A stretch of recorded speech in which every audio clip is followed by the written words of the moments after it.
গাজায় অবিলম্বে আগ্রাসন বন্ধের আহ্বান যুক্তরাজ্য, ফ্রান্স সহ ২৮ দেশের। হামাস স্বাগত জানালেও ইসরায়েলের প্রত্যাখ্যান। একদিনে আরও ৬০ ফিলিস্তিনি নিহত।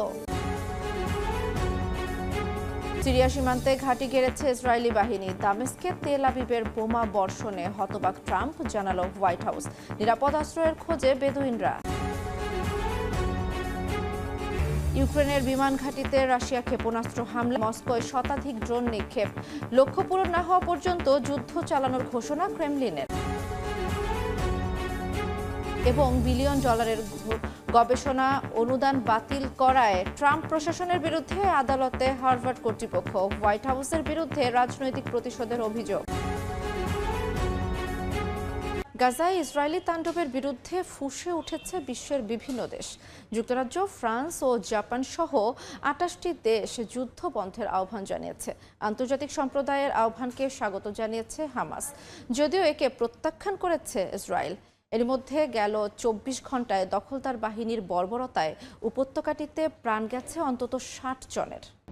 অনাহার আর তৃষ্ণা মেটাতেই প্রতিদিন গাজায় প্রাণ যাচ্ছে বহু ফিলিস্তিনির। তবুও থামছে না দখলদার বাহিনীর বর্বরতা। খান ইউনিস, দের আল বালা সহ গোটা উপত্যকায় মুহুর্মুহু হামলা চালিয়ে যাচ্ছে ইসরায়েলি সেনারা। প্রাণ হারাচ্ছেন শত শত মানুষ। ব্রিটেন, ফ্রান্স ও জাপান সহ স্থায়ী যুদ্ধবিরতির আহ্বান জানিয়েছে বিশ্বের ২৮টি দেশ। বিবৃতিতে বলা হয়েছে, গাজায় বেসামরিক মানুষের দুর্ভোগ চরম পর্যায়ে পৌঁছেছে। ইসরায়েলের মানবিক সহায়তা দেওয়ার মডেলকে বিপজ্জনক ও মর্যাদাহানিকর হিসেবে আখ্যা দেওয়া হয়েছে। এমনকি পানি আর খাবারের জন্য লাইনে দাঁড়িয়ে শত শত মানুষ নিহত হওয়াকেও ভয়াবহ বলছে দেশগুলো। এছাড়া নেতানিয়াহু প্রশাসনের পক্ষ থেকে মানবিক শহর গঠনের প্রস্তাবকে স্থায়ী জবরদখল বলেও দাবি করে তারা। এই বিবৃতিকে স্বাগত জানালেও হামাস বলছে, নেতানিয়াহু প্রশাসনের অপরাধকে আন্তর্জাতিক মহল স্বীকৃতি দিয়েছে। সংগঠনটির দাবি, জিএইচএফ এর মানবিক সহায়তা চালু হওয়ার পর থেকে শুধু ত্রাণ সংগ্রহ করতে গিয়ে নিহত হয়েছেন হাজারো ফিলিস্তিনি।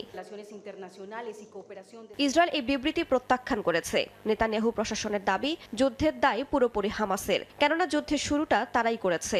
ইসরায়েল বেশ কয়েকবার যুদ্ধবিরতির প্রস্তাব গ্রহণ করলেও হামাস তা প্রত্যাখ্যান করেছে বলে দাবি তাদের। এদিকে গাজার পাশাপাশি পশ্চিম তীরেও চলছে ধরপাকড়। বেথলেহেমে বেশ কয়েকজন ফিলিস্তিনিকে আটক করেছে ইসরায়েলি সেনাবাহিনী। তাদের অভিযোগ, সংগঠনটি হামলার প্রস্তুতি নিচ্ছিল। তাদের কাছ থেকে অস্ত্র ও অর্থ উদ্ধার করা হয়েছে বলে দাবি সেনাদের। গাজায় শুধু খাদ্য নয়, নিহতদের দাফনে মিলছে না কাফনের কাপড়টুকু। হাসপাতালের চাদর, জানালার পর্দা, এমনকি পুরনো কম্বল, এসবই হয়ে উঠেছে গাজাবাসীর ভরসা। ইসরায়েলি বাহিনী কাফন তৈরির কারখানাগুলো ধ্বংস করে দিয়েছে। সাদা রং শান্তি আর পবিত্রতার প্রতীক হলেও এই রং গাজাবাসীর জন্য যেন আতঙ্কের। গাজার অলিগলি এখন মরদেহবাহী সাদা ব্যাগের ছায়ায় ঢাকা। প্রতিদিনই ইসরায়েলি বর্বরতায় প্রিয়জনদের সাদা কাফনে মুড়িয়ে বিদায় জানাতে হয় ফিলিস্তিনিদের।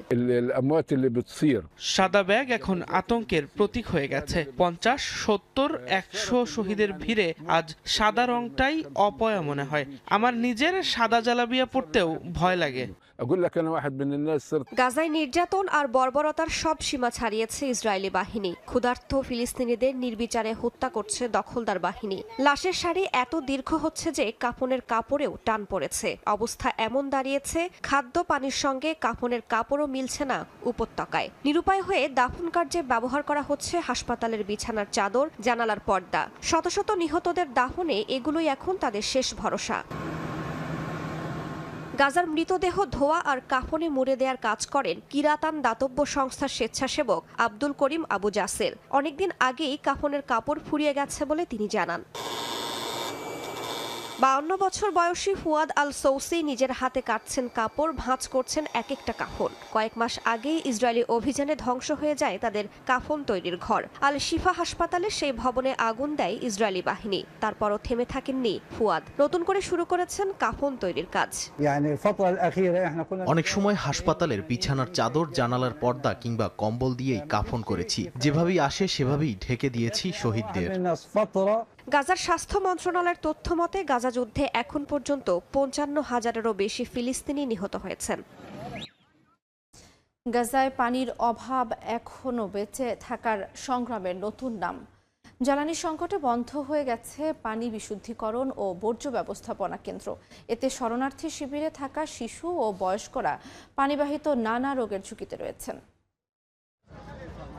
প্রতি মুহূর্তে ইসরায়েলি হামলার শঙ্কায় কাঁপছে গাজা। তবে উপত্যকার বাসিন্দাদের কাছে নতুন লড়াই এখন পানির জন্য। হন্যে হয়ে খুঁজেও কোথাও মিলছে না বিশুদ্ধ পানি। সরবরাহ কেন্দ্রগুলোতেও ফিলিস্তিনিদের উপচে পড়া ভিড়। অনেককেই লাইনে দাঁড়িয়ে থাকতে হচ্ছে ঘন্টার পর ঘন্টা। তবুও বেশিরভাগ বাসিন্দাকেই ফিরতে হচ্ছে খালি হাতে। একটি পরিবার কষ্ট করে মাত্র 1 গ্যালন পানি জোগাড় করতে পারে তাদের বাড়ির ব্যবহারের জন্য। আর কোনো পরিবারের যদি 10 জন সদস্য থাকে এবং তাদের কাছে 2 গ্যালন পানি থাকে, সেটা 3 দিনও টিকবে না।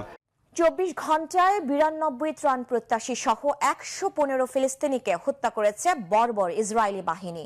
নিজের জন্য নয়, সন্তানের জন্য একটু আটা চেয়ে আকুতি জানাচ্ছে ফিলিস্তিনিরা। গাজাবাসী খাবার না পেলেও খাদ্য খেয়ে বিষক্রিয়ায় আক্রান্ত হয়েছেন ইসরায়েলের প্রধানমন্ত্রী বেনিয়ামিন নেতানিয়াহু। তার পানি শূন্যতা ও অন্ত্রে প্রদাহ ধরা পড়েছে। বর্তমানে কিছুটা সুস্থ হয়ে উঠলেও আগামী 3 দিন তাকে বাড়ি থেকে কাজ করতে হবে। শহীদ আরাফাতের ডেস্ক রিপোর্ট। নিজেকে অনেক বেশি অসহায় মনে হচ্ছে। সন্তানের জন্য একটু খাবারের ব্যবস্থা করতে পারি নাই।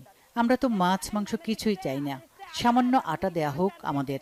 নিজের জন্য না, আমার সন্তানের মুখের দিকে তাকিয়ে একটু খাবার দেন কেউ, শুধু সন্তানের ভাগটুকু দেন। ক্ষুধার যন্ত্রণা থেকে রক্ষা করুন। ফিলিস্তিনি এমন শত শত মা আজ নিজের জন্য না, শুধু সন্তানকে বাঁচাতে তাদের মুখে একটু খাবার তুলে দিতে গাজার বিভিন্ন ত্রাণ কেন্দ্রে ঘুরে বেড়াচ্ছেন। মায়ের আকুতি নিজের ভাগেরটুকু না হোক, অন্তত সন্তানের ভাগের খাবারটুকু দেয়া হোক। ফিলিস্তিনিরা বলছেন খাবারের অভাবে তারা মৃত্যুর মুখোমুখি। খাওয়ার জন্য একটু পানিও আর অবশিষ্ট নেই। ত্রাণ কেন্দ্রে ঘুরে খালি হাতেই ফিরে যাচ্ছেন অনেকে। খাবারের অভাবে যখন ফিলিস্তিনিরা দুর্বিষহ দিন পার করছে, তখন ইসরায়েলি বাহিনী ত্রাণের জন্য অপেক্ষমান এই ফিলিস্তিনিদের ওপর নির্বিচারে গুলি চালাচ্ছে। এ যেন মরার ওপর খাড়ার ঘা। প্রতিদিন হত্যা করা হচ্ছে শত শত ফিলিস্তিনিকে। 24 ঘন্টায় শতাধিক ত্রাণ প্রত্যাশী ফিলিস্তিনিকে হত্যা করেছে নেতানিয়াহু বাহিনী। এর মধ্যে শুধু জিকিমে 79 ত্রাণ প্রত্যাশী ফিলিস্তিনিকে হত্যা করেছে ইসরায়েলি বাহিনী। জাতিসংঘের ত্রাণ বিতরণ কেন্দ্রটিতে সবচেয়ে বেশি ত্রাণ প্রত্যাশীর ভিড় ছিল, কিন্তু ত্রাণ নিয়ে বাড়ি ফেরা হয়নি বেশিরভাগ ফিলিস্তিনির। আমরা ক্ষুধায় মরে যাচ্ছি, খাবার কি একটু পানিও তো ভাগে পাইনি। আমরা সমুদ্রের পানি খেয়ে বেঁচে আছি।